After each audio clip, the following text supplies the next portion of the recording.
Нұргүл ханым, сіздің сабақтарыңыз, аш сабақтарыңыз креативті тұрғыда өтеді, себебі өзіңіз аш сабақ дайындайтын болғандықтан.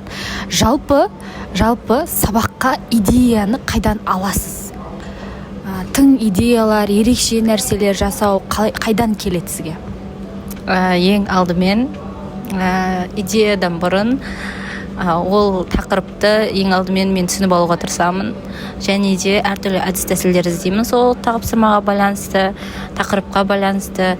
Сол әдіс тәсілдерді мысалға көбінесе енді тиктоктан іздеймін, және де Pinterest'тен іздеймін. Сондай платформалардан іздеу арқылы өзіме керекті және айналамнан да қарап мысалға гүлдерге байланысты бірдеңе істеп жүруге болады деген сияқты идеяларды миымда всегда жүреді деп ойлаймын. Ол мұғалім болған соң всегда сондай оқушыларды мектепті сабағыңды ойлай беретін болған соң шығар деп ойлаймын иногда. Дәл сол платформаларды және де уже сабағыма байланысты уже өзім главное өзім түсініп алуым керек өз сабағымда. Сосын сол сабақ бойынша мақсатымыз бойынша